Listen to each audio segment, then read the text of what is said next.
Mornings on the set of the sitcom Honey, What You Doing Again began, as always, with the bustle, the smell of cheap coffee, and the slight hum of voices that Brett Duncan had long since come to perceive as white noise. The studio, permeated with the spirit of rehearsed jokes and artificial lighting, was his second home, or rather, his first, given how many hours he spent there, portraying the boring neighbor Ron. Ron was a character whose function was to appear on camera, throw out a few witticisms about the lawnmower or the neighbor's dog, and disappear while the main character's handsome Trevor Holt and his on-screen passion Linda played out yet another love conflict. Brett didn't complain. Well, almost.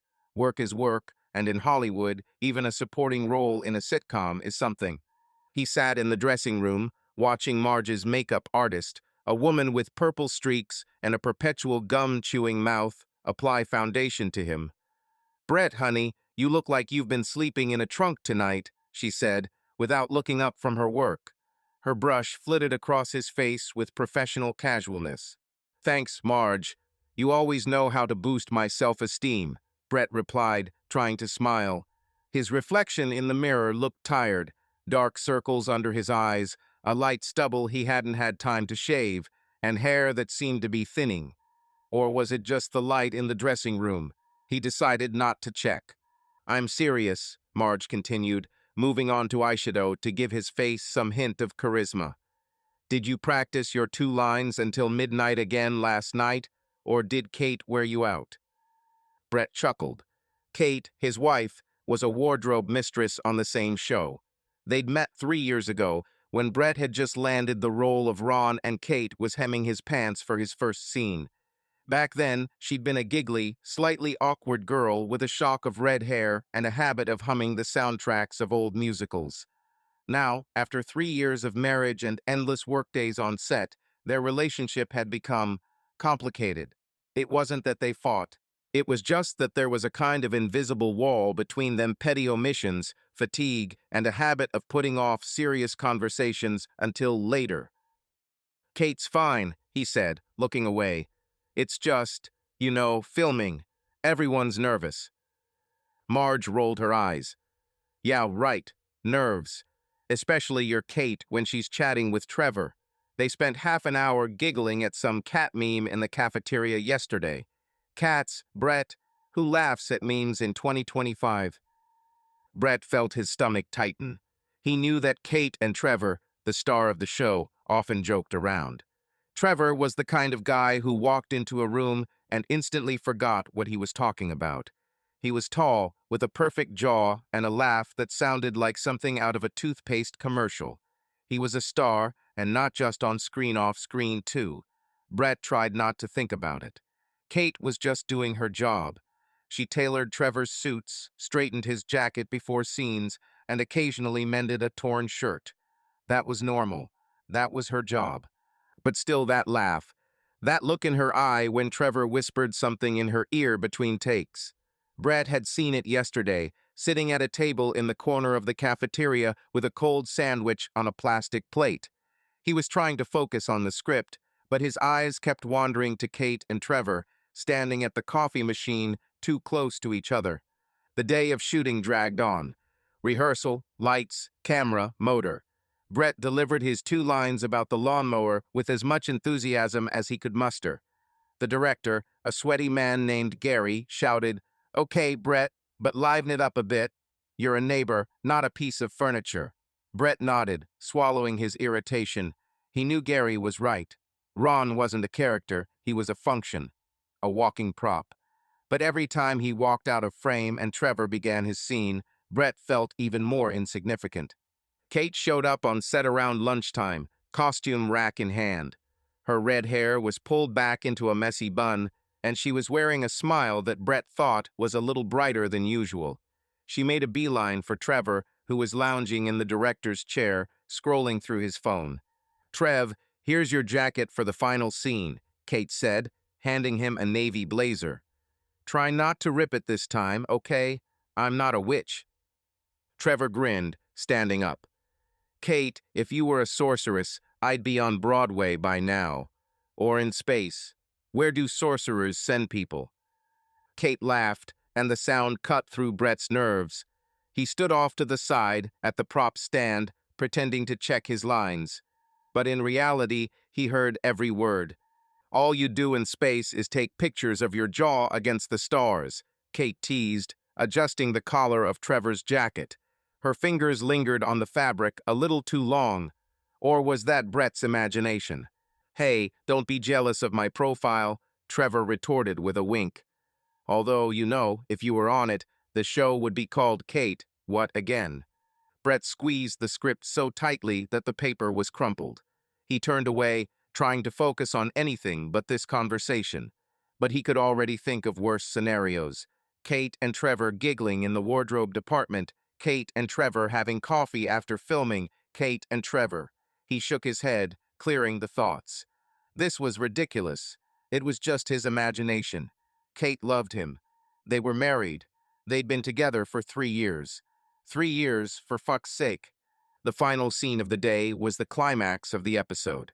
Trevor, as the charming lady's man Mike, was supposed to put his arm around Linda, played by an actress named Sarah, and kiss her passionately against the backdrop of a sunset that was simulated by the spotlights.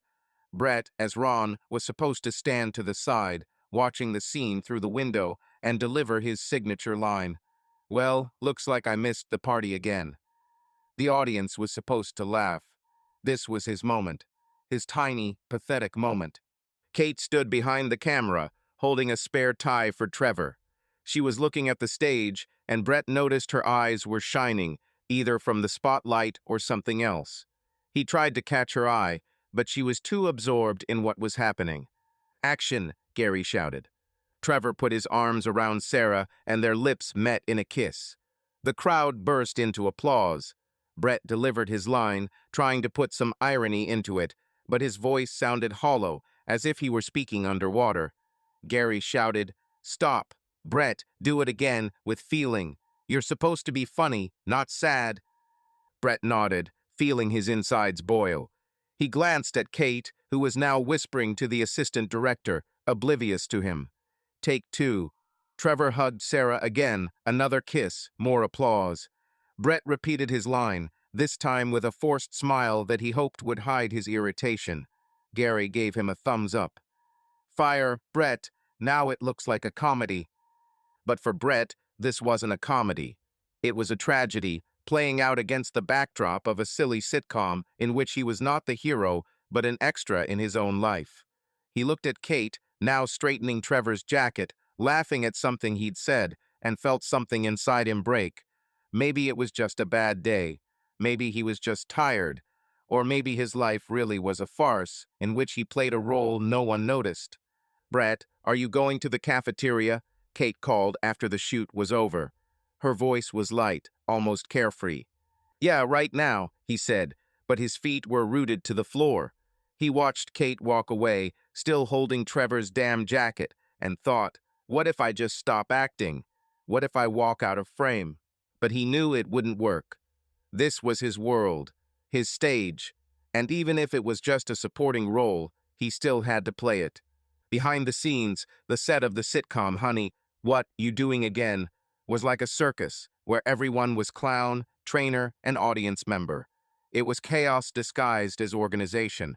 Producers screamed into phones, assistants ran around with clipboards, and writers, caffeinated and smug, rewrote dialogue during rehearsals. Brett Duncan, the supporting actor who plays the dull neighbor Ron, was used to the madness.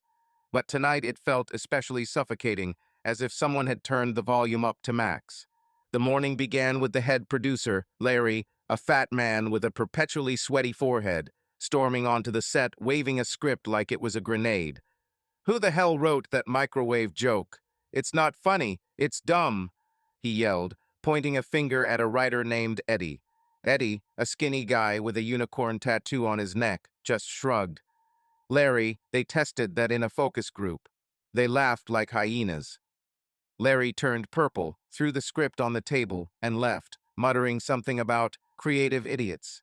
Brett, sitting in the corner with a cold cup of coffee, watched the spectacle and thought that maybe the real comedy happened not in front of the camera, but here, behind the scenes. His thoughts were interrupted by Henry, an older actor who played the local bar owner on the sitcom. Henry was in his 60s, with a lined face and a voice laced with whiskey and sarcasm. He sat down next to Brett, holding a plastic cup of something that smelled suspiciously like coffee. "So, Ron, how are you?" he asked, grinning. Henry always called Brett by his character name, as if it were an inside joke. "Same as always, Henry. Waiting to be called upon to say my 2 lines," Brett replied, trying to sound easy, but his voice betrayed his weariness.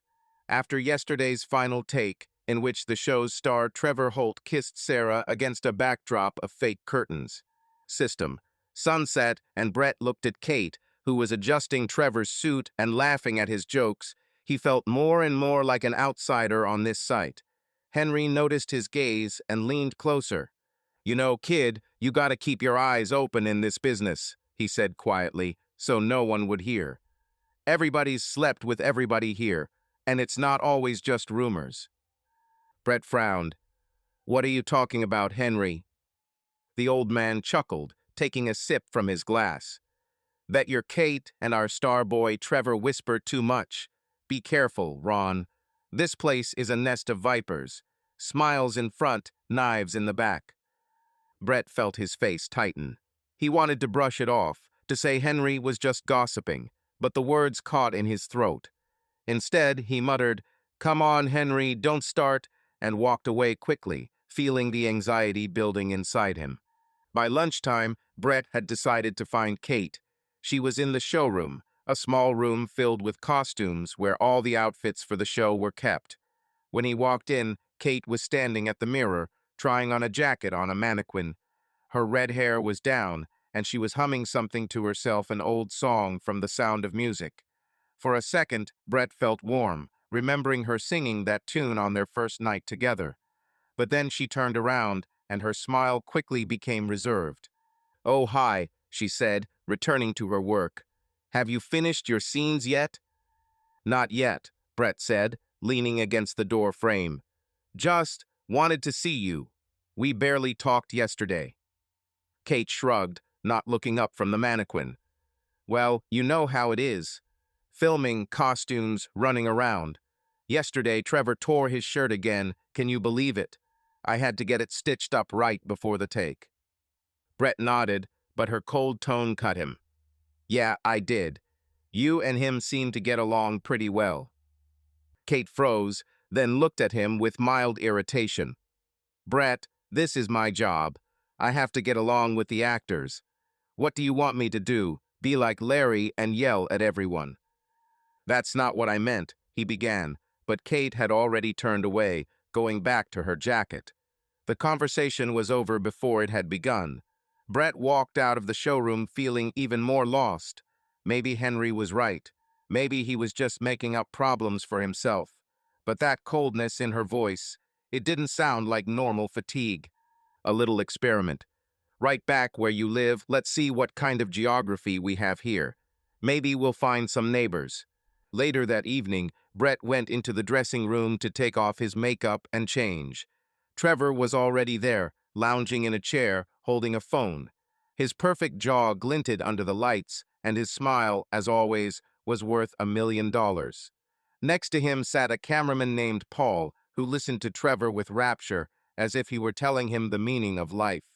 And she says to me, "Trevor, do you seriously think this is going to work?"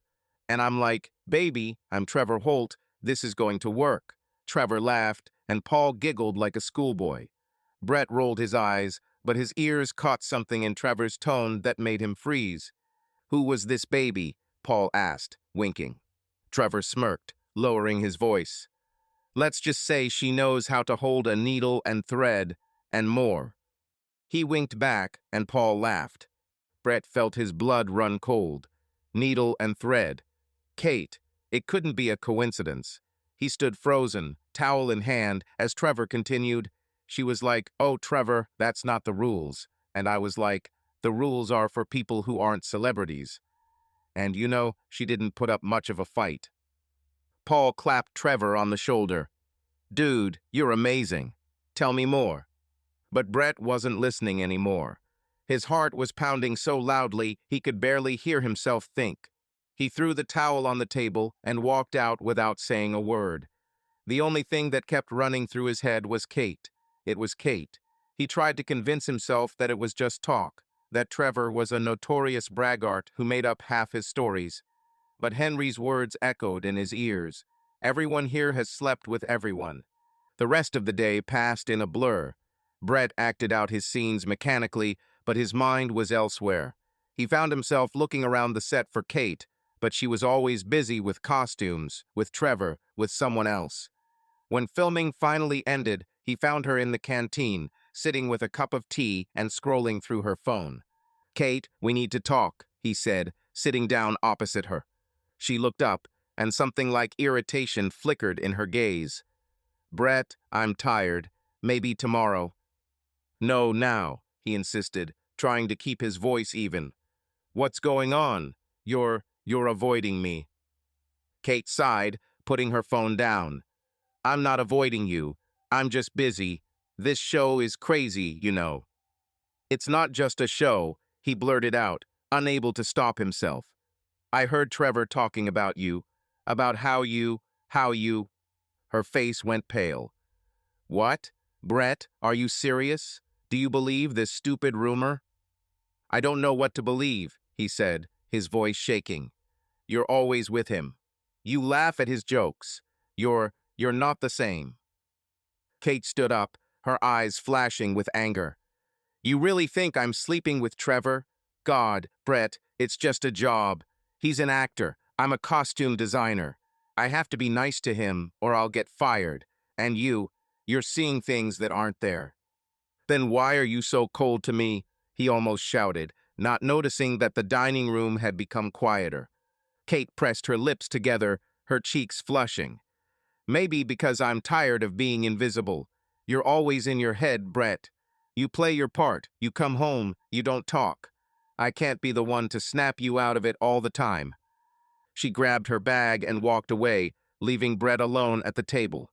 He watched her go, feeling the world crumble around him. Maybe she was right. Maybe he had screwed it all up. But Trevor's words, Kate's laughter, Henry's innuendos, they all played over and over in his head like a broken record. And for the first time in 3 years, he wondered if maybe their marriage was just a role too. And he, as always, was playing second fiddle. Tuesday morning began with a familiar hum of a film set, but for Brett Duncan, it was charged with a new, almost tangible tension. He'd slept only a couple of hours since his conversation with Kate in the dining room, the previous day tossing and turning on the narrow couch of their rented Los Angeles apartment. Kate hadn't returned home until midnight, citing urgent work on costumes for the next episode. Brett hadn't asked questions, not because he didn't want to, but because he was afraid of the answers. Instead, he lay in the dark, staring at the ceiling and repeating her words in his head. "You see things that aren't there. But how can you not see when everything around you screams that something is wrong?" The set was noisy as usual. Assistants were running around with props, cameramen were setting up cameras, and Larry, the head producer, was already yelling at someone on the phone, waving his arms like the conductor of a mad orchestra. Brett was sitting in the corner, scrolling through his phone, when his eye caught a headline that popped up on one of the news apps. "Trevor Holt and mystery brunette, couple or co-workers." He froze. Trevor Holt. His name was nothing new in the tabloids. The star of the sitcom Honey, What You Doing Again, was regularly featured in the tabloids with stories of affairs, parties, and even some ridiculous scandal involving a stolen bike. But something about that headline made Brett click on the article. The text was typical of the tabloids. Many hints, few facts. Hollywood heartthrob Trevor Holt was spotted at a cozy cafe in West Hollywood with a mysterious brunette. The pair looked relaxed, laughing, and, according to eyewitnesses, not shy about showing intimacy. Who is this mystery companion? A new love or just a colleague on the set? Then there was a blurry photo, taken, apparently, from a passerby's phone. In the picture, Trevor, in his invariable leather jacket, leaned towards the woman across the cafe table. Her face was almost invisible, hidden under a wide-brimmed hat, but Brett felt his heart squeeze. The coat, dark green, belted, slightly frayed at the sleeves. He recognized it immediately. It was Kate's coat. She had bought it at a sale 2 years ago, proudly declaring it vintage chic. Brett laughed at the time, calling it a granny look, but Kate wore it with such confidence that it became part of her look. He reread the headline, brunette. Kate was a redhead, but in the dim light of the cafe or a bad photo, her hair might have looked darker. Or was it? Brett zoomed in, trying to make out details, but the picture was too grainy. His fingers shook as he closed the app and shoved the phone into his pocket. He needed to talk to Kate. Right now. Kate was found in the showroom, surrounded as always by racks of clothes. She was on her knees, hemming a pair of trousers for one of the supporting characters, humming to herself. Brett knocked on the door frame to get her attention. She looked up, a flicker of irritation crossing her face, quickly replaced by a tired smile. "Brett, you again?" she said, putting down her needle. "I thought you were having a scene this morning." "I've got a couple of minutes," he said, trying to keep his voice calm. He pulled out his phone and opened the article. "Kate, look at this." She frowned, wiping her hands on her jeans, and picked up her phone. Her eyes scanned the headline, then the text. Brett watched her face, expecting, what? Horror? Embarrassment? But instead, Kate suddenly laughed loud, genuinely, like she'd heard the best joke of the week. "Oh my God, Brett, do you seriously believe the tabloids?" she said, handing him the phone back, her eyes glittering with laughter. "That's bullshit. They find Trevor a new mystery flame every month. Last week, it was the waitress at Starbucks, remember?" Brett didn't smile. He pointed at the photo. "That's your coat, Kate." Her laughter faltered, but she quickly recovered. "My coat? Brett, it's just a green coat. There are a million of them. And you know, I'm not a brunette, in case you've forgotten." She shook her head, as if he were a child afraid of a monster under the bed. "You're too nice to be jealous of something like that." She walked up to him, touched his cheek lightly, and kissed him quickly, almost casually, as if it were a gesture to reassure him rather than an expression of affection. Brett felt the warmth of her lips, but it did nothing to melt the cold inside. "Kate, I saw you talking to him, and I heard what he said in the dressing room. It's not just the tabloids." Kate stepped back, her expression serious. "Are you talking about this again? Brett, I explained it to you yesterday. Trevor is part of my job. He's the star of the show. I'm the wardrobe mistress. If I'm not nice to him, Larry will fire me faster than you can say your 2 lines about the lawnmower." "It's not just politeness," he countered, feeling his voice grow louder. "You laugh with him, you're different when he's around. And now this photo. How am I supposed to understand that?" Kate crossed her arms over her chest. "You have to understand that I'm your wife, and that I'm not running around coffee shops with Trevor Holt while you play Ron. This is ridiculous, Brett. Do you really think that's what I am?" He opened his mouth to reply, but the words stuck. Her gaze was hard, almost challenging, and Brett suddenly felt stupid. Maybe she was right. Maybe he really was seeing things that weren't there. The tabloids lied, that was their job. And Kate, she was his Kate. The one who sang musicals while she cooked dinner, the one who slept with her head pressed against his shoulder. But why did every laugh she made with Trevor, every cold response, feel like a knife in his chest? "I don't know what to think," he finally said, looking down. This is all weird." Kate sighed, her shoulders relaxing. "Brett, look, I know work is exhausting, and I know you and I aren't the same. But that doesn't mean I'm chasing Trevor. Let's try to be normal, okay? Let's go home, order pizza, watch something stupid, like we used to." He nodded, though his insides were still churning. "Okay, pizza sounds good." She smiled, but there was something forced about it, as if she was playing a role too. Kate went back to her trousers, and Brett walked out of the showroom feeling even more lost than before the conversation. The rest of the day passed in a strange daze. Brett played his scenes, delivering the lines about the neighbor's dog with mechanical precision. Director Gary even complimented him. "Brett, you're on a roll today. It's almost funny." but Brett barely heard him. His mind was on the article, the coat, Kate's laughter. He tried to remember the last time he'd seen her in that coat. It must have been last week when she went out on business after filming. Or was it the day before yesterday? Everything was mixed up.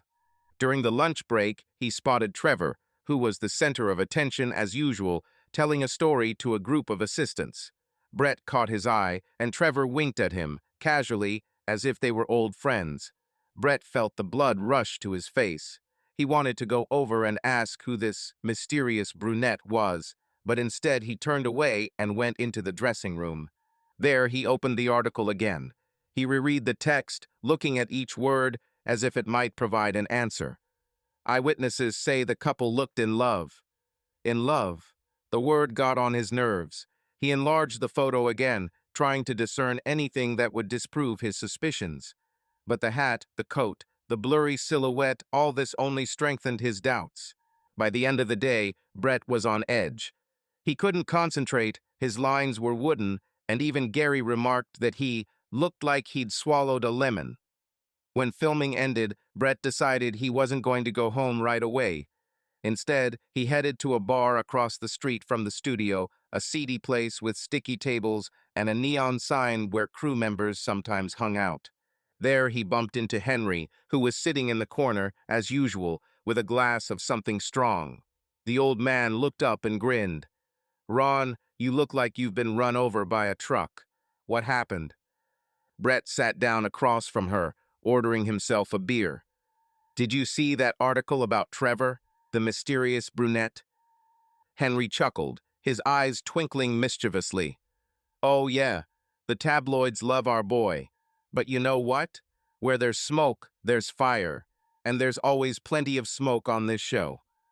"Do you think it's Kate?" Brett asked, unable to hide the tremor in his voice. Henry shrugged. "I guess no one tells the truth in this business. Not Trevor, not the tabloids, not even your Kate. The question is, are you willing to dig deeper or just turn a blind eye like the rest of us?" Brett was silent, staring into his drink. He wanted to believe Kate. He wanted to believe her laugh, her kiss, her talk about pizza and stupid movies. But somewhere deep inside, he knew this story wasn't just tabloid gossip. It was a crack that was growing wider, and he didn't know how to fix it. When he got home, Kate was already asleep, curled up on their bed. Her red hair was spread out on the pillow, and she looked so peaceful, so familiar. Brett looked at her, trying to remember the last time he felt like she was truly his. He lay down next to her, but he didn't touch her. Instead, he stared at the ceiling, listening to her even breathing, and thinking that maybe his life wasn't a sitcom, but a tragedy disguised as a joke. And he, as always, was playing a role that no one noticed. Brett Duncan sat in a dimly lit recording studio, surrounded by walls lined with padded panels that absorbed every sound except his own breathing. Headphones pressed against his temples, and on the desk in front of him glowed a screen running a sound editing program. Today, his task was simple but humiliating. Record a laugh track for an upcoming episode of Honey, What Again? Usually, the job was done by a team of actors, but today, due to some scheduling mix-up, Brett was alone. The sound editor, a surly guy named Steve, threw him a few instructions through the glass partition and went off to get coffee, leaving Brett alone with a microphone and his own thoughts. "Brett, just laugh when I give the signal," Steve said before leaving, pointing to the time pad. "It's nothing complicated. Just act like you're laughing. And don't overdo it, we don't want hysterical laughter." His tone was like he was explaining how to tie a child's shoe. Brett nodded, though inside he was seething. He was an actor, not a laugh machine. But this show didn't seem to want his talent. Ron, the boring neighbor, had been reduced to 2 lines an episode, and now he had to sit in a booth and giggle like a trained monkey. He put on his headphones, and a rough cut of the episode began to play in his ears. Scenes flashed on the screen in front of him. Trevor Holt, as always, beaming like a Hollywood sign, with his arm around Sarah, playing Linda in yet another romantic spat. The audience was supposed to laugh as Mike, Trevor's character, fumbled his way through his excuses for why their apartment smelled like women's perfume. Brett was supposed to play along, adding fake laughter at the right moments. He clenched his fists, feeling the tension in his chest build. The last few days had been like a bad script. The tabloid article, Kate's coat, her cold tone, Henry's comment that everyone here has slept with everyone. And now he was sitting here, alone, feigning amusement he didn't feel. Ready? Steve's voice came over the intercom. Here we go. Timings on the screen, don't miss. Brett nodded, though Steve couldn't see him. He was staring at the screen, where Trevor was throwing up his hands and saying his catchphrase, "Honey, what's wrong again?" The room should have erupted in laughter. Brett managed a dry, mechanical laugh, like someone pressing a button on an old tape recorder. Steve gave a thumbs up behind the glass. "Okay, but come on. This is a comedy, Brett, not a funeral." Brett gritted his teeth. Faster. Easy to say. He tried again, forcing himself to remember something funny, maybe the time Kate spilled coffee on the script and tried to blow dry it while humming "My Heart Will Go On." But the memory only made the pain worse. Kate, her laugh with Trevor, her sloppy kiss on his cheek like she was soothing a child. He laughed again, but the sound was broken, almost hysterical. Steve frowned. "Brett, are you okay? This is so weird." "Yeah, it's okay," Brett muttered, wiping sweat from his forehead. He felt on edge. One more scene, one more laugh, and he was going to scream. But he kept going because this was his job, his life. Laughter in a can, that's what the industry called off-screen laughs, and that's what Brett felt like now. Canned, locked in a can where no one could hear his real voice. The scene changed. Now the episode was at its climax. Mike and Linda standing in the living room, their faces close together, with Brett's character Ron just outside the window, as always, making another dumb line about a lawnmower. Brett looked at his own face on the screen, tired and smiling, and felt something inside him break. He should have laughed when Linda threw a pillow at Mike, but instead his thoughts went to Kate. Where was she now? In the showroom, tailoring another jacket for Trevor. Or maybe in that tabloid cafe, laughing at his jokes, while Brett sat there pretending to be amused. He laughed, loudly, harshly, with a kind of evil irony. Steve frowned again. "Brett, that's not it. Let's do it again, but, okay?" "Fine," Brett echoed. He closed his eyes, trying to compose himself. But fragments of himself were spinning in his head. Kate's coat, Trevor's words in the dressing room, her cold gaze in the dining room. He laughed again, but this time it was almost painful, as if he were forcing it out of himself like poison. Steve waved his hand. "Okay, enough. Let's edit before I ruin the whole track." Brett took off his headphones, sweat trickling down his back. He moved into the editing room of the studio, where Steve had already loaded the recorded tracks. "Just put the laughs in the timing," Steve said, standing up. "I'm taking a break. Don't screw this up." Brett nodded, though his mind was elsewhere. He sat down at his computer, looking at the episode's timeline. The audio tracks lay in neat strips, dialogue, music, sound effects. His laugh, the heart-wrenching, almost manic one, was its own track, labeled laugh_track_Brett. He clicked on it, listened. It sounded strange, alien, like it was someone else laughing. Someone who no longer believed in comedy. He began to layer the laughs onto the scenes, following the timing. Clicking, dragging, synchronizing. Everything was mechanical, as if he were a robot. But then he came to the scene where Trevor and Sarah were acting out their romantic climax. Mike was holding Linda, their lips almost touching, and the audience was about to explode in applause and laughter. Brett watched the screen, and another image popped into his head. Trevor leaning toward Kate in the cafe, her coat, her laughter. His fingers hovered over the mouse. And then he did it, almost unconsciously, as if his hands were being moved by some outside force. He dragged his laughter, that heart-rending, angry one, into the scene of Trevor and Sarah. The sound was superimposed not on a joke, but on a moment of intimacy between them when Mike was whispering something tender to Linda. Brett's laughter burst into the silence, rough, sarcastic, as if the whole world was laughing at this fake love. The effect was deafening. Instead of a romantic scene, it turned out that the audience was laughing at Trevor, at his pathos, at his perfect jaw. Brett froze, looking at the screen. It was wrong. It was against all the rules. But damn, it was cathartic.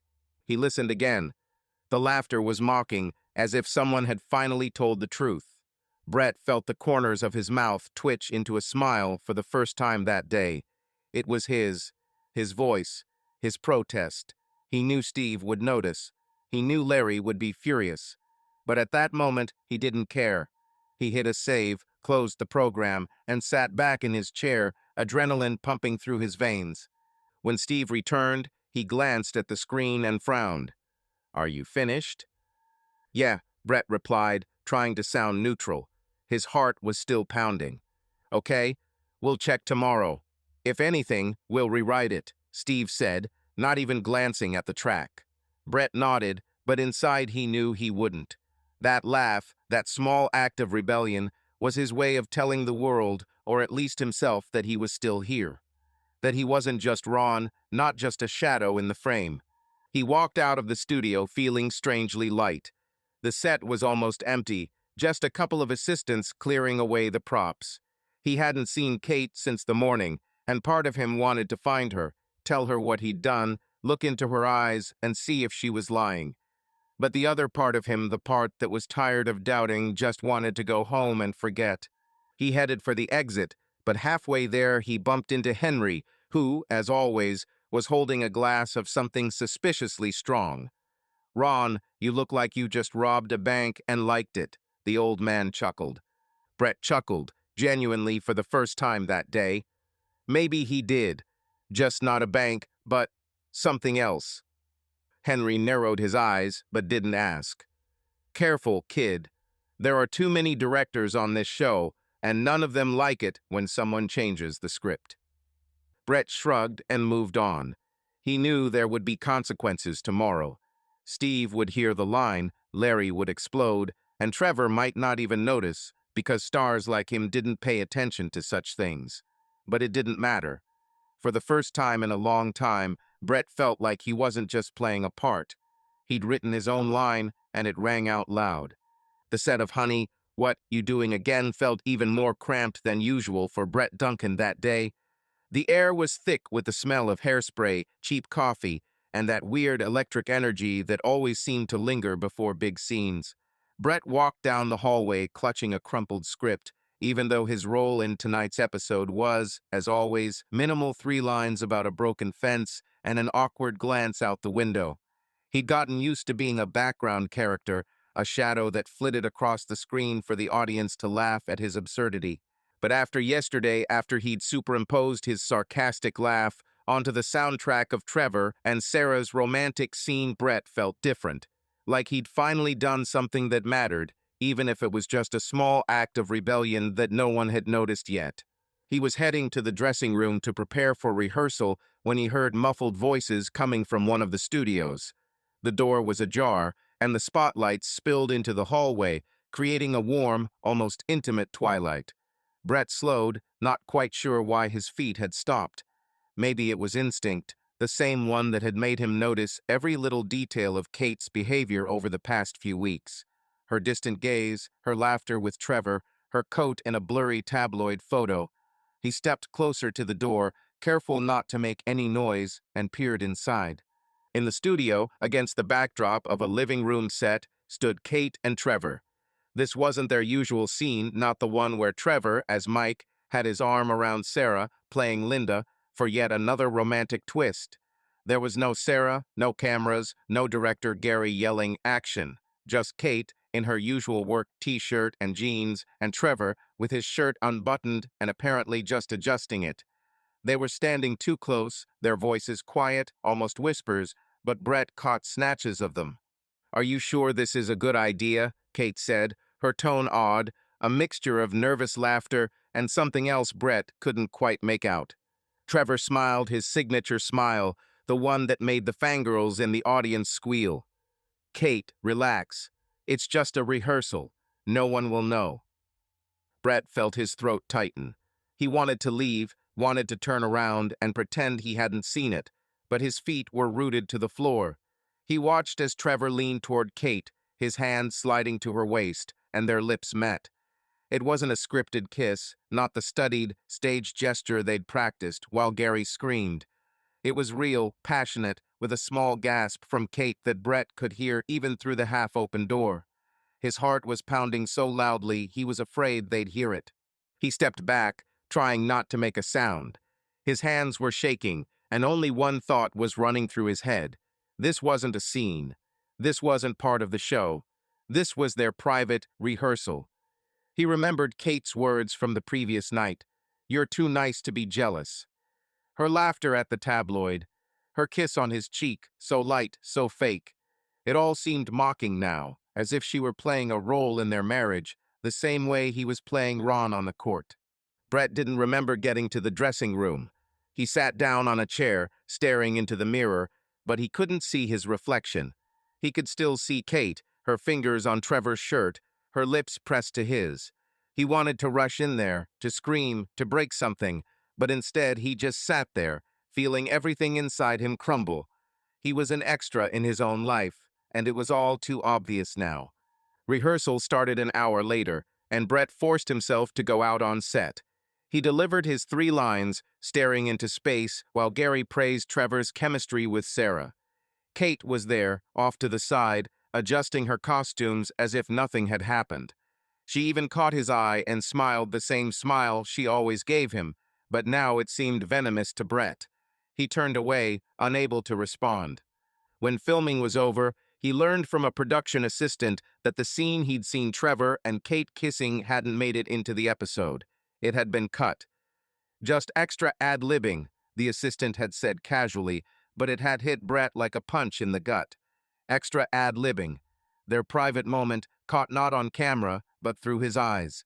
He hadn't said a word to anyone, hadn't given himself away. He'd simply walked away, leaving the script on a chair, and headed to the same bar across the street where he'd been drinking with Henry the night before. The bar was nearly empty, with only a couple of regulars sitting at the bar, staring at the TV, which was playing an old sitcom. Brett ordered a whiskey, not beer, as usual, but something stronger. The bartender, a balding man with an anchor tattooed on his forearm, poured him a double without a word. Brett drank it down in one gulp, feeling the liquid burn in his throat, but bringing no relief. He ordered another. "Rough day, buddy?" the bartender asked, wiping down the counter. Brett chuckled without looking up. "Hard life." The bartender didn't ask, and Brett was grateful for that. He sat there, staring into his drink, trying to figure out what to do next. Leave? Talk to Kate? Make a scene? But what would that change? He'd seen her kiss Trevor, seen her look, her sigh. It hadn't been a mistake. It hadn't been an accident. It had been something she'd chosen. And he'd chosen to stay in the shadows, to play his part, to remain silent. After his 3rd glass, his thoughts began to blur. He remembered his own laugh on the soundtrack, the sarcastic, evil cackle he had superimposed over the Trevor and Sarah scene. It had seemed like a victory then, a small act of revenge. Now it was just pathetic. He had laughed at Trevor, but it seemed like Trevor was laughing at him, and not alone, but with Kate. Brett finished his whiskey and ordered another. The bartender looked at him with a little concern, but poured it. "Are you sure you need this?" he asked. "I'm sure," Brett said, although he was sure of only one thing. He didn't want to go home. He didn't want to see Kate, her red hair on the pillow, her fake smile. He wanted to stay here, in this sticky bar, where no one knew his real name, where he wasn't Ron, wasn't the husband, wasn't anyone. By midnight, he was drunk. Not drunk enough to pass out, but drunk enough that the world around him had become softer, blurrier. He pulled out his phone, opened the tabloid article Kate had shown him. Trevor Holt and the mysterious brunette. Now he knew it was no mistake, no coincidence. It was Kate. Her coat, her laugh, her lips. He closed the app and shoved the phone into his pocket, feeling his insides tighten. Somewhere deep inside, he still hoped he was wrong. Kate would explain that it was a joke, a game, part of the job. But he knew it was a lie. He had seen the truth in that studio, in that kiss that wasn't meant for the cameras. and now he didn't know how to live with that truth. Brett finished his last drink and staggered out of the bar. The night air was cool, but he didn't feel the cold. He walked through the empty streets, not knowing where he was going, but knowing he didn't want to go home.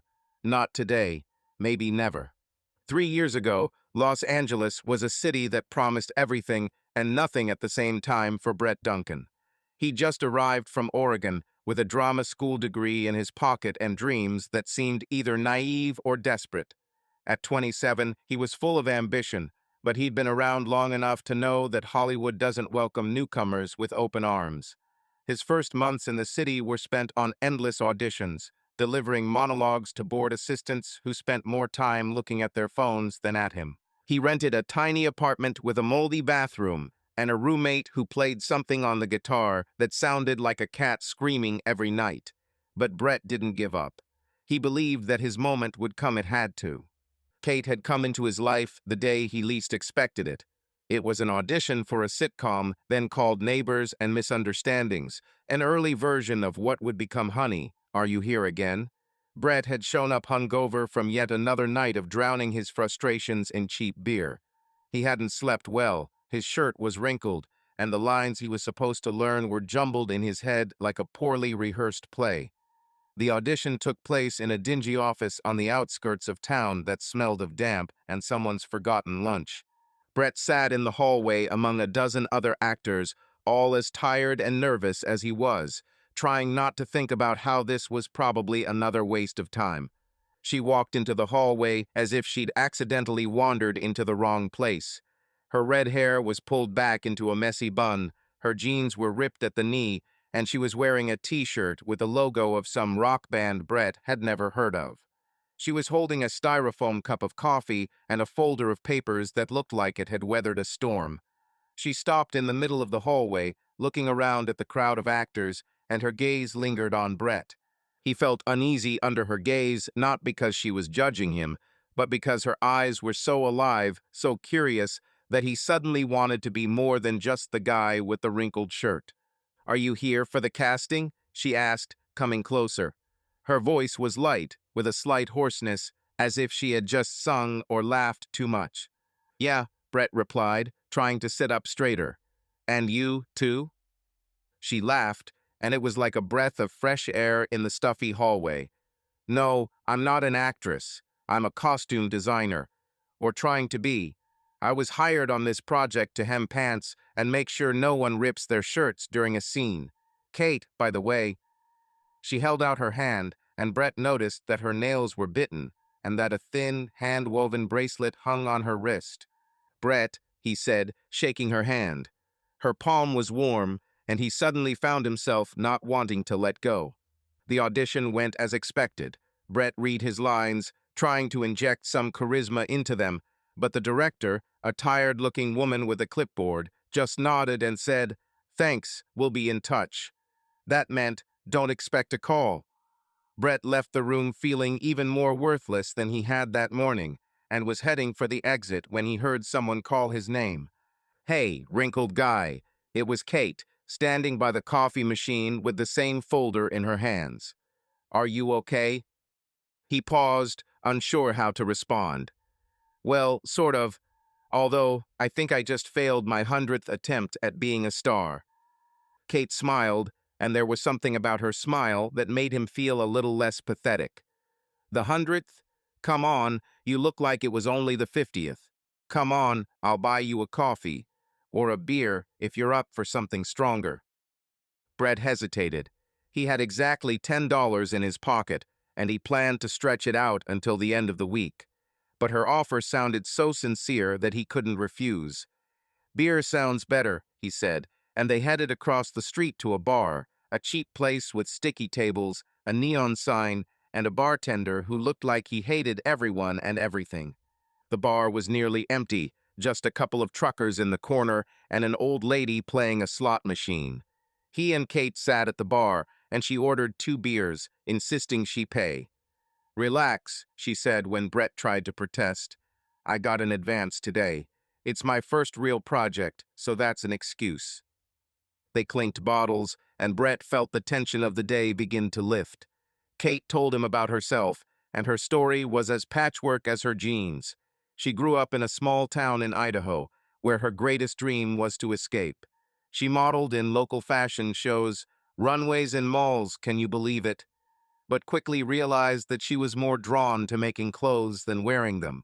She learned to sew from her aunt, who made costumes for school plays, and eventually ended up in Los Angeles with the same binder full of sketches and hopes. I thought I was going to be a designer, she said, sipping her beer. I was going to dress celebrities, create something incredible. Instead, I'm hemming pants for a sitcom where the main character is a guy with a perfect jaw and zero brains. Brett laughed. You mean Trevor Holt? Has he got the part yet? Yeah, Kate nodded, rolling her eyes. He was at the casting today, walking around like a peacock, like he was already a star. But he's not that bad. It's just too much of him. Brett nodded, feeling a little jealous. Trevor Holt. Even then, 3 years ago, he was everything Brett dreamed of being. Confident, charismatic, the one everyone looked up to. But at that moment, sitting next to Kate, he didn't want to think about Trevor. He wanted to listen to her laughter, her stories about the time she'd sewn herself into a dress at a school play and nearly ruined the show. And you, she asked, looking at him with genuine interest. Why are you here? Why didn't you go home after, say, your 10th failure? Brett shrugged, looking into his bottle. I don't know. I guess it's because I'm stubborn. I always wanted to be an actor. Not for the fame, but to tell something. To make people feel something. In drama school, I played Hamlet. Can you believe it? And it was like I became someone more than I am for a second. Kate smiled, and there was a flicker of warmth in her eyes. Hamlet, huh? Well, you don't exactly seem like the kind of guy who's going to ponder to be or not to be. You're more like the kind who's just going to do it. He laughed, feeling her words warm him from the inside. They talked for a long time, jumping from topic to topic. The movies they loved, the worst auditions, how Los Angeles could both inspire and break you. Kate told him about the time she spilled coffee on an actress's dress 5 minutes before going on stage, and Brett confessed that at one audition he forgot his lines and started improvising, quoting Star Wars. By midnight, they were drunk not so much from the beer as from the strange, unexpected feeling of having found each other in this vast, indifferent city. As the bar began to close, they stepped outside. The night air was warm, with a faint scent of asphalt and ocean. Kate paused, looking up at the stars that were just barely breaking through the Los Angeles smog. She said quietly, I believe that we're here for a reason, that we're going to make something of ourselves. Maybe not right away, but someday. Brett looked at her profile illuminated by the neon sign. At that moment, she seemed more beautiful to him than any actress he had seen at castings. If one of us makes it, he said, feeling the words spill out of his mouth, he'll pull the other one, I promise. Kate turned to him, her eyes glittering. Deal, but only if you don't start quoting Yoda on set. They laughed, and at that moment Brett felt like he wasn't alone for the first time in a long time. They walked down the street, not really sure where they were going, but it didn't matter. They were together, and that was enough. That night ended in Kate's apartment, a tiny studio littered with fabric and sewing machines. They drank cheap wine from plastic cups on the floor and talked about who they might be.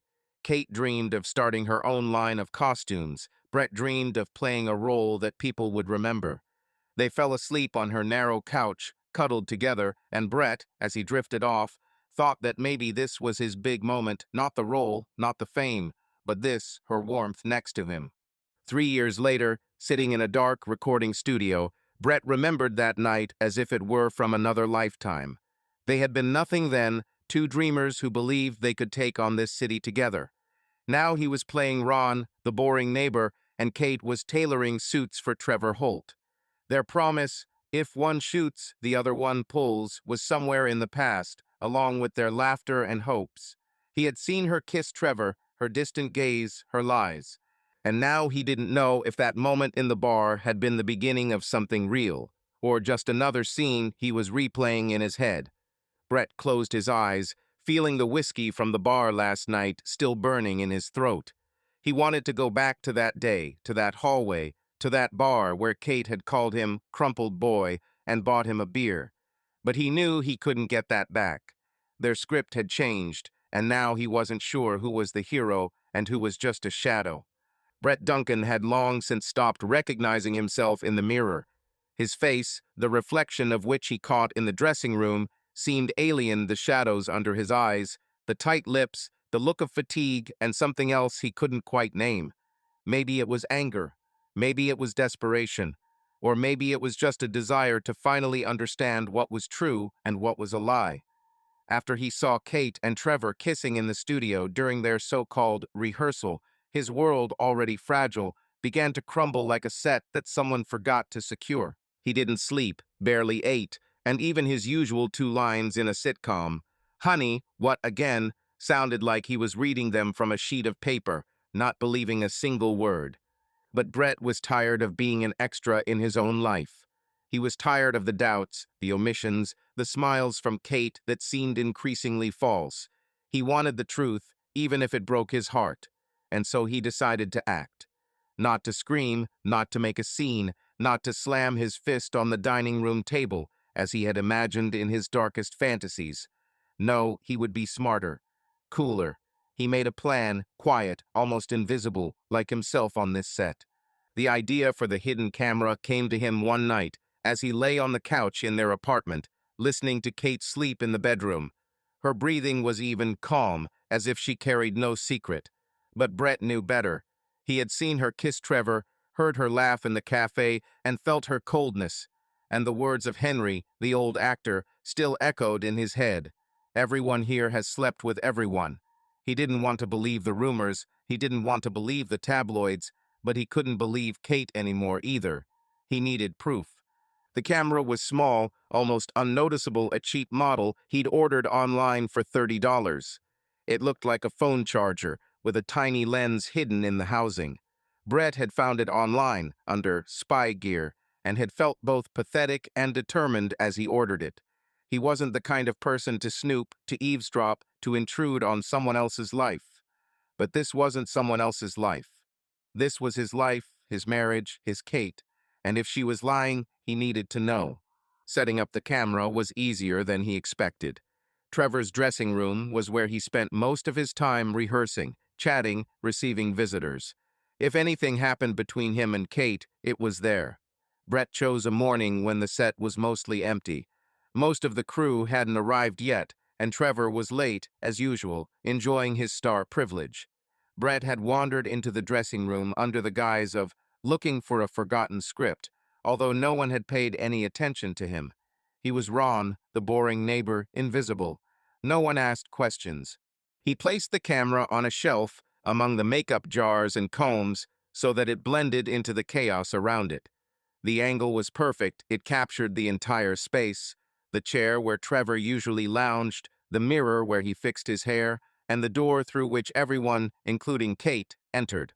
Brett turned on the device, checked what it was recording, and quickly walked out, his heart pounding in his chest. This was wrong. He knew it. But he also knew that he couldn't live with this constant feeling of being lied to. The day passed in a strange daze. Brett had acted out his scenes, delivering his 3 lines about the broken fence with mechanical precision. Gary, the director, hadn't even noticed his absent gaze, too busy trying to get Trevor and Sarah to add more chemistry to their latest romantic scene. Kate was on set, as always, with a rack of costumes in her hands, adjusting Trevor's collar, laughing at his jokes. Brett watched her from afar, trying to catch something in her demeanor, a hint of guilt. But she was the same as always, easy, confident, with that smile that had once made him fall in love. That evening, he returned home alone. Kate said she would be late, an urgent costume rework for tomorrow's scene. Brett nodded without looking at her and left. At home, he pulled out his laptop, connected the camera via the app, and began to review the footage. His fingers trembled as he opened the file. He didn't know what he was expecting, relief or disaster, but he had to see. The video began with an empty dressing room. Trevor walked in half an hour later, threw his jacket on a chair, and started scrolling through his phone. Nothing out of the ordinary.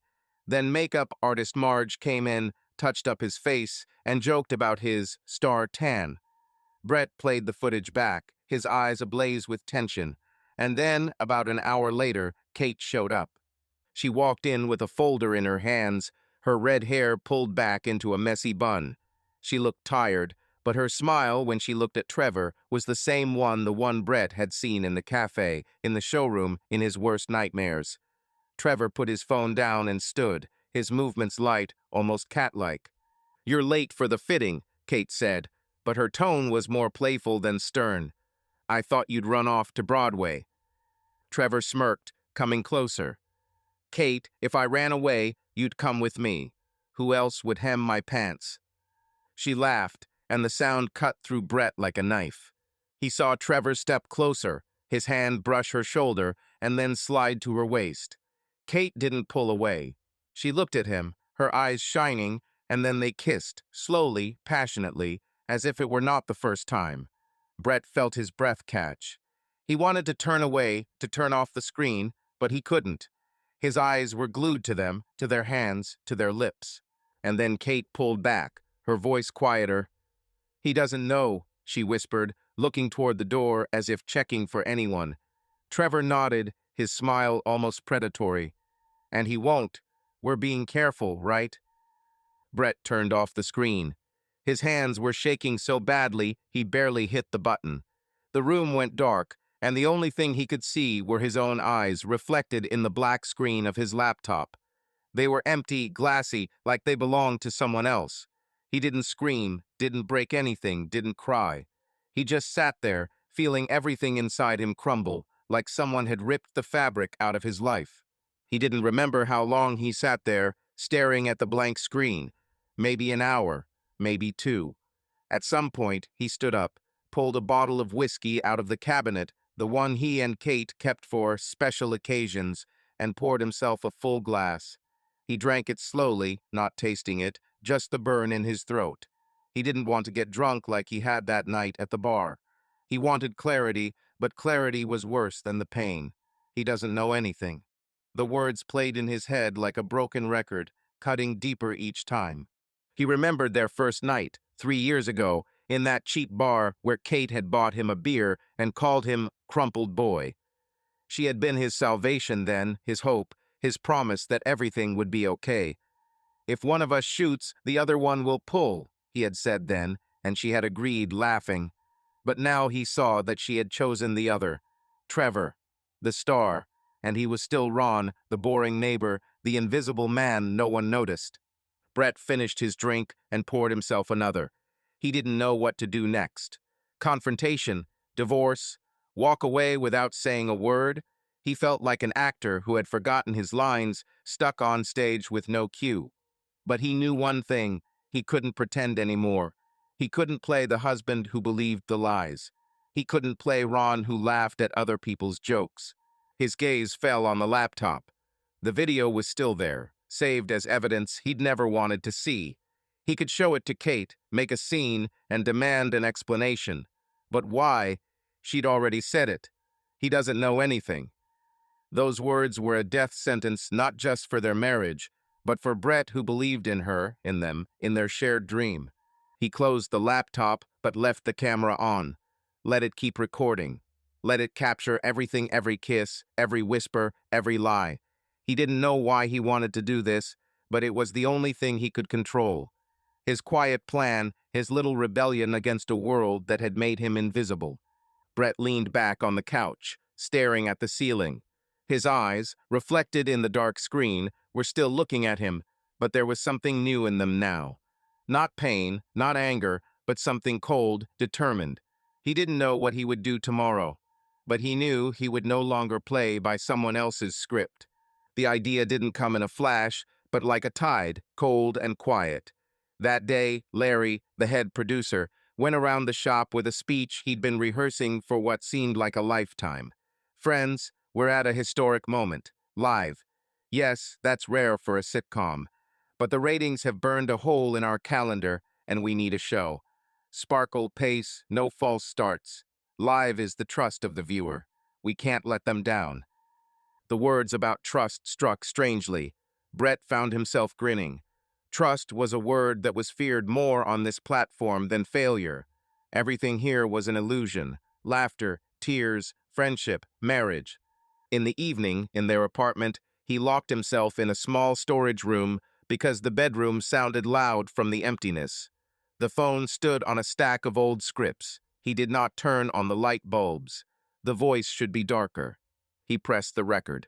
My name is Brett, and I'm an actor whose wife is fucked on the same stage where he works. The silence swallowed the phrase and brought it back, rough, almost alien. He clenched his jaw, staring at the red dot of the recording. I play Ron's neighbor. I usually have 2 or 3 lines. About the lawnmower, dogs, broken fences. People laugh. But laughter in a can is a thing. It covers everything, even what hurts. I thought for a long time who I was, a character or a person. Today I know. I am a person who was made a character, and I have proof. He inhaled. This video. On this same set. With these same faces. Without a script. He stopped the recording without listening again. If you listen again, you will start to fix the intonations, to replace pain with craft. And he is tired of craft, which covers up the truth. The plan was made up of little things he'd been collecting for months, never thinking he'd ever fit them together. Door codes, shifts, habits. The studio assigned access by colored cards. Green for the soundstage, yellow for the balcony, blue for the tech room. Brett had a green one. But after that night of laughter in the audio booth, he had a memory of Steve, the engineer, entering the password to the playback distribution server. The letters were the names of his dogs. 4 letters. He noticed without trying to remember, and his brain just remembered. On air, branded videos and jingles were fed from a VTR, a playout server, where everything was neatly organized into folders like a wardrobe. On the show, they would say, roll, and the assistant would press the right button. Yesterday, he had seen in the schedule. In the middle, there would be a cold transition, a short promo teaser for the next week, 30 seconds. Its listing was B-roll_promo_17. Mauve. If a file with that name disappeared, the assistant would panic. But what if it was quietly replaced? Same size, same length. Then everything would go smoothly until it was too late. At night, Brett walked around the pavilion. Air conditioners were humming, electricity was buzzing, timers were ticking somewhere. In the corridor of the technical service, there were 2 cabinets with servers, a high table with a keyboard, a monitor with a grid of folders and blinking icons. No security, no people. The technical people leave at midnight, and the security guard is a lazy parrot on duty. You need a blue card to open the door. He has a green one. But sometimes the door to the workshop won't press, everyone knows. She gave in on the 3rd push of her hip. He inserted the flash drive into the front USB. His hands felt cool and docile, as if the rehearsals had finally paid off. He found the jingles folder. The listing matched. B-roll_promo_17. Mauve, about 600 megabytes in weight. He checked again a list of outputs by timing. Live, 20 hours, 7 minutes, and 30 seconds promo out. He loaded his file, the one with the hoarse whisper, "My name is Brett," opening a picture with the date and time against the backdrop of the dressing room. And that same one, the recording from the camera from Trevor's dressing room. He stylized it a black mask, time code, the signature, Studio B 1436. He turned up the volume just enough so that he didn't have to listen closely, but it was impossible not to hear. 30 seconds exactly. He didn't want pornography. He wouldn't even want this torture. He left only entrances and exits. A step forward, a hand on the waist, a kiss, a whisper. He knows nothing. Clearly, inescapably, like a fact. He renamed the file to an exact copy of the promo. The system asked, "Replace?" He clicked yes, and the cursor blinked like an eyelash. Taking out the flash drive, he noticed someone else's mug on the shelf with the inscription, "Best Sound Engineer." Funny, the best are those who can't be heard. He turned off the monitor and left. closing the door as tightly as one clumsily covers up misdeeds. In the morning, the studio was seething differently with a steady, alert current. Live broadcasting loves order. Timing boards and lists of VTR out 20 hours, 7 minutes, and 30 seconds ran along the corridors. Marge was clenching another piece of gum and eyeshadow, this time with sparkles. Everything sparkles on live air, honey, otherwise you're a dead man. Gary was paler than usual, but he held on. He has his own charms.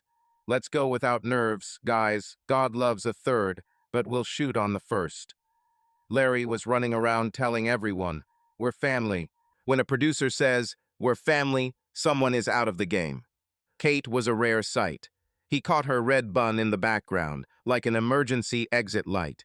She didn't look for him, and that was the answer. Any contact was a threat. Her conversations rustled like fabric, like needles, carefully, like stitches on a lining. Henry found him at the coffee machine around lunchtime. The old man was holding a cup of something not coffee, as always, and looking at Brett as if he had focused too much light. Brett let him look. The video sat on the phone as a separate icon, like a disease that hadn't yet been given a name. Henry watched it silently, without wincing, without turning up the volume. He could hear it anyway. When the picture was cut off, the old man inhaled in the way people forget to inhale after 50. Either destroy it, he said, poking the screen with his fingernail, or use it. Everything in between is a smear of blood. I already smeared it, Brett replied. Then cut. Henry looked up.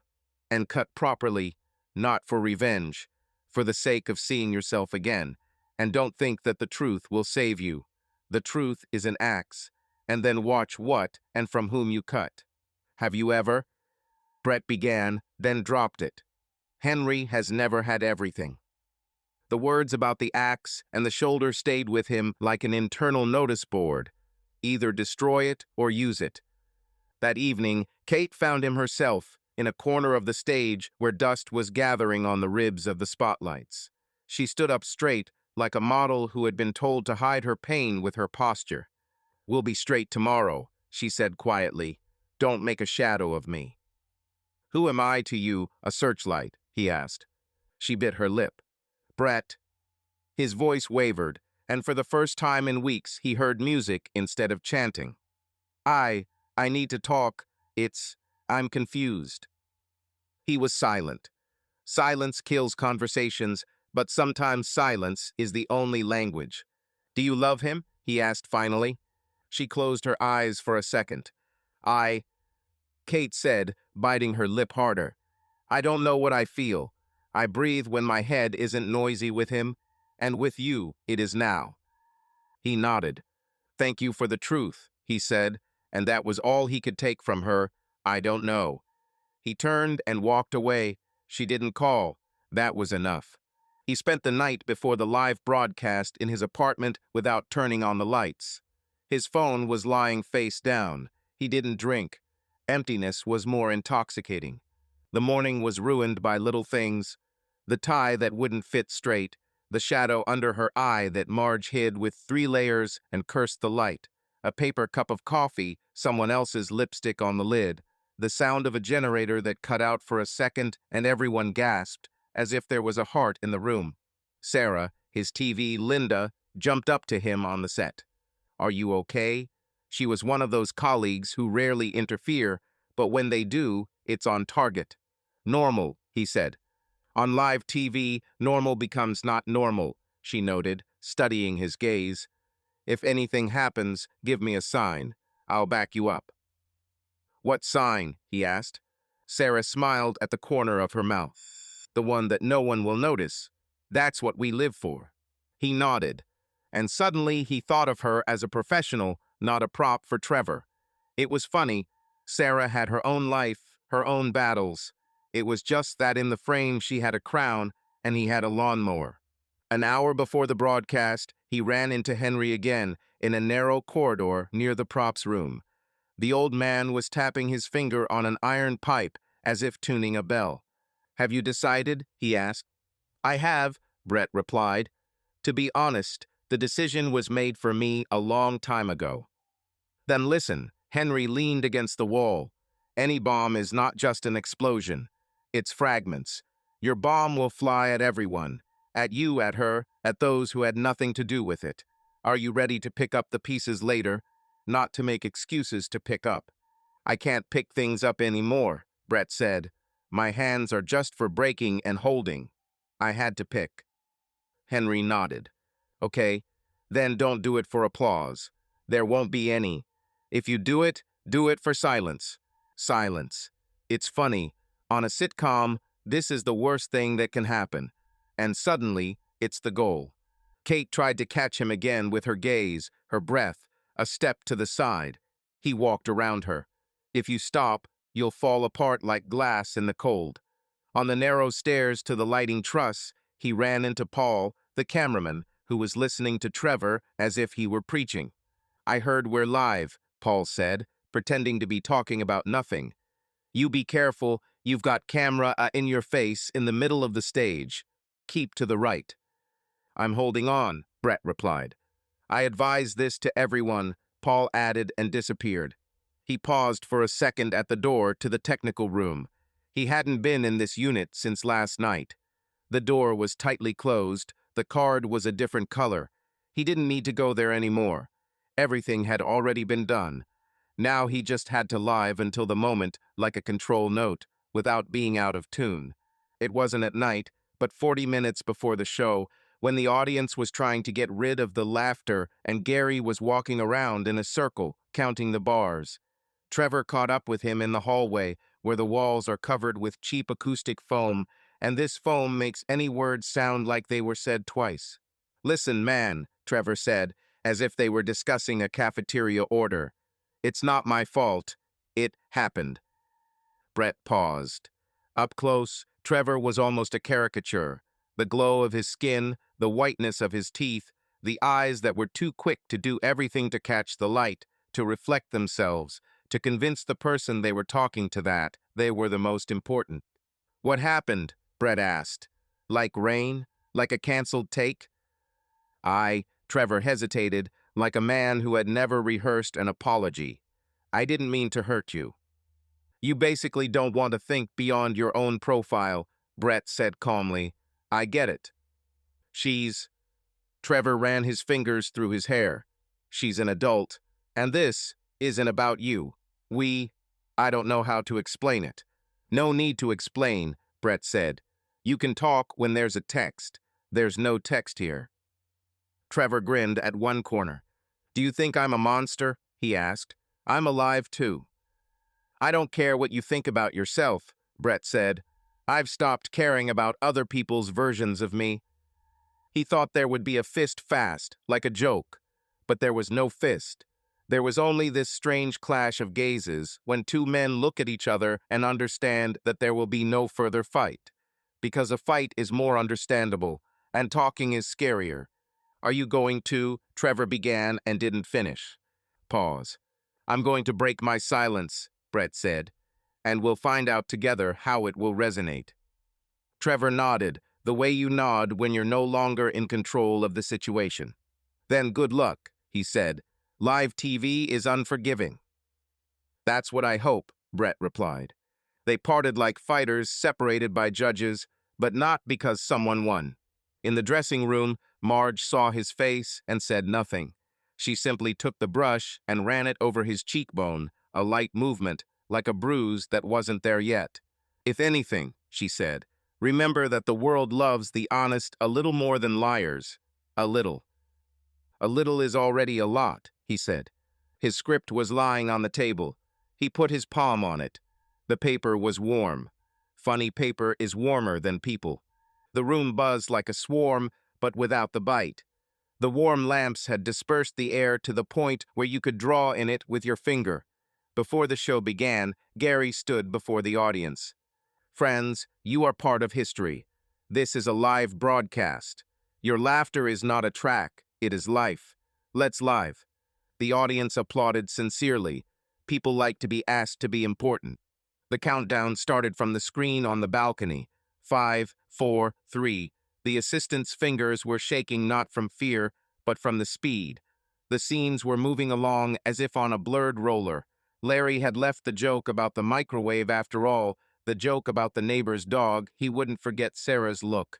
Keep to the right, the joke about the iron, which, according to the script, is still on. The laughter of the audience is meek, Swedish. The producer hisses in the earpiece. Pace, pace. His scene with Trevor was 25 minutes in. Mike Trevor was supposed to go to Ron Brett to borrow a lawnmower, and there was a hidden reference to their past feud, but the audience only needed it as an excuse for the rhyme. Lawn zone, Amazon, and laughter.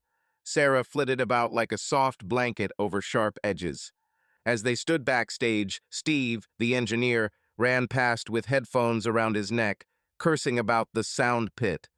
Out of the corner of his eye, Brett saw the VTR grid on his tablet, with a green line reading promo_1720 hours, 7 minutes, and 30 seconds. Everything was in place. Everything was going. 5 till you get in, Gary said into the common. And don't hang around, Brett. We're alive, bro. Brother. Interesting. They walked out like a musical score. Trevor opened the door to Ron's apartment with a perfect palm gesture, looking between camera A and lens B, so the audience felt like he was looking right at them. Eyes like purchased diamonds. Voice like sugar. Ronnie, my friend, he said, your lawnmower. You know, it's still breathing, but I'm afraid it needs a priest. Laughter. A silly rhyme, but the audience loves it when big boys pretend to be kids. Brett smiled from the same angle, just enough to not be furniture. He said his first line, then his second. According to the script, he was supposed to glance out the window on the fourth line and notice a cat in a tree. According to the script, he did. In truth, no. He looked into the camera. Not like accidentally caught a glance, like a person who for the first time decided to look at himself from the outside and not through the reflection in someone else's eyes. When you laugh, he said, you laugh at someone, sometimes at someone who holds it all inside. The audience didn't get it. First, it wasn't a joke. Sarah, standing on the in right line, froze, her face still. Gary inhaled loudly into the general channel. What is he doing? Give me the text back. Larry yelled, cut. But cut, in the literal sense, is about sound, not about the picture. Paul, on camera A, froze in close-up. He's a professional, he didn't twitch his eyes, he just moved a little closer. My name is Brett, he said, now directly into the black eye of the optics. And I have the truth. It's not funny. It's not for laughs in a jar. Hum. Marge spat her gum into her palm in surprise. Someone in the room giggled nervously. Reflexes are stronger than thoughts. On the balcony, the VTR assistant heard in his ear, promo in 3, 2, roll, and pressed the green button. The motor gave a signal. The system obediently put on the air, B-roll_promo_17, mauve, black, timecode, whisper. My name is Brett, and I'm an actor whose wife is being fucked on the same stage where he works. 30 seconds is nothing in the universe, but in the studio, it's an eternity. On screen is Trevor's dressing room. Kate enters, light, tired, alive. His hand is on her waist. The kiss is real. The whisper, he knows nothing. The silence in the studio was mechanical at first, as if the audience had forgotten where the laugh button was. Then it became organic. No one coughed. The pause lay there like a body. The earpiece in Brett's ear turned into a brazier. Cut, cut, get him out of the frame. Camera C on Sarah, on the smile. The production teams rushed about, banging their foreheads on the live broadcast. Sarah didn't smile. Sarah looked down and just stood there, a half centimeter away from tears, but not for the camera. That was her profession. That was respect for someone else's pain. Someone in the audience sniffled. One woman covered her mouth with her hand. A man in the third row put his arm around his wife's shoulders, as if he'd remembered for a second that his life was no joke. Someone in the back row said, "Oh my God," and he didn't mean it mockingly. The image came back to the stage, sharp as a slap. Trevor was as frozen as the camera. His face was blank, not blank, like an actor with no lines, but blank, like a man who has seen his script crumble to dust, revealing what was underneath. Gary was whispering obscenities into the channel, but his voice was shaking. Larry was shouting, "Commercials! Commercials!" But the commercials were in 3 minutes, and commercials can't jump through live time. Brett looked down from the camera and saw Kate frozen at the edge of the court. Her hands were clenched into fists, her knuckles white. She wasn't crying. That was worse. "That's it," Brett said in a whisper, and Paul, the only one who heard, didn't move closer. The light wavered for a second, but did not die. Ether is like bleeding. You can't stop it with a simple command. They cut the third scene on the fly, moved the title card, bent the timing. Gary gathered the people like a shepherd of birds. Scene 6 were flying out, the finale to the music, to the music. They ran to the final line without a final line. The camera went wide so that the audience wouldn't see the faces. But the audience still saw, they saw even through wide shots. The screensaver played a cheerful melody. It sounded like a mockery. And only after the intro did a shampoo commercial burst onto the air. A woman with perfect hair smiled as if there was nothing in the world but shine. A week later, the only sound in the house was the zippers from the suitcase. Kate packed in silence. He didn't help. Help was a lie, like any shaky kindness in the midst of destruction. She folded the clothes neatly, like cutting sets in a wardrobe. Socks to socks, t-shirts to t-shirts. The coat that one she hung at the end, took it off the hanger and put it in a bag. She did everything as if it were a work process, because emotions don't know how to fold. "They closed the show," she said simply, zipping up her coat. "Larry said the brand won't survive. It's funny. Brands have thicker skin." "The producers filed a lawsuit," he replied, "against me, for damage to reputation, for breach of contract, for moral damage." He smiled, but not because it was funny. "For moral damage. Can you imagine? They have morals too." She nodded. There was no anger or request in her eyes. There was fatigue. Such fatigue does not happen at 28. It happens after. "I didn't come to say goodbye dramatically," Kate said. I'm responsible for what I did, and for what I didn't say. You asked me if I loved him. I didn't tell him." She looked down. "I don't know what to say now. Probably nothing good. I want to learn to live without theatrics, and without the lies, just once." He nodded. For the first time in a long time, nod didn't mean, "let's end the conversation." It meant, "I hear you." That was a lot. "You know," he said quietly, "I thought my action was about you and him. But it turned out it was about me. I'm not an extra, even if they cross me out of the credits for it." "You were never an extra," Kate said. "You just stopped believing it before I did." She closed the suitcase. "I'll rent a room from a friend," she said. "I don't know for how long. I'm not asking for forgiveness. I'll ask when I understand what and from whom." "At home," he said. She froze for a second. Then she nodded. When the door closed behind her, the silence became not emptiness but space. Brett sat on the floor, leaning his back against the couch. He didn't cry. He just breathed. His breath became his again. The phone vibrated, not shouting, not demanding. He picked it up, expecting another press release about irresponsible actions of a supporting actor. Instead, an unknown number. The message was short. "Saw direct. I hate scandals, but I like the truth. I can offer a tryout with us. A short film. No laughter in the can. Mr. didn't tell him anything. But the text said it all. He answered, "When?" The answer came a minute later. "Tomorrow, 10 o'clock. A scene from The Silence of the Fishes. The main thing is don't act. Speak."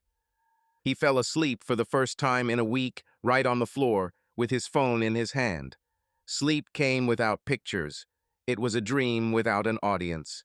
The independent studio turned out to be a warehouse on the outskirts, with only electrical panels and one lamp, which had apparently been found in the theater's basement as the only decorations. The director, a woman in her 40s with wet copper hair, met him with the gaze of a surgeon, without tenderness, but with an understanding of organics. "I'm Lily Roy," she said. "I heard the producer yell at you live on air. You kept the pause pretty well." She smiled faintly. "We like pauses here." He nodded. "The text is there." She pointed to the table where the sheet of lines lay. "But it's better without it. We have a scene about a man who comes to an empty apartment after everyone has left. We don't need a hero. We need a person. There is nothing in the frame. A table, an empty chair. The camera is at eye level." He sat down. He saw himself in the black glass of the lens and did not look away. "Imagine," Lily said from somewhere in the darkness, "that you've wanted to say one phrase for a long time, and you can't say it naturally without a weapon." He thought of hundreds of things he wanted to say. Stay, go away, I love you, I love myself. Do you love him? My name is Brett. And then he realized he didn't need another line. He needed silence, live on air for the sake of silence. He inhaled and remained silent. 3 seconds of silence. 5, 10. The silence in the empty warehouse was louder than any of his lawnmower monologues.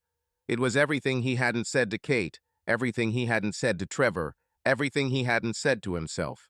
"Stop," Lily said. "We have it." "But he began. "We have," she repeated. "It's rare that is achieved through silence." She stepped closer, sat on the edge of the table. "Listen, Brett, people don't need an image these days. They need a person whose heart beats so loudly they can hear it from the front row. That's not allowed on television. We don't." He smiled for the first time in a way that didn't seem like makeup. "I don't know who I am now," he said honestly. "The same," Lily replied. "Only now you choose how to film you." The trial dragged on. The press services poured sour milk over the burning stove. Headlines scurried around like mice. Sitcom disrupted.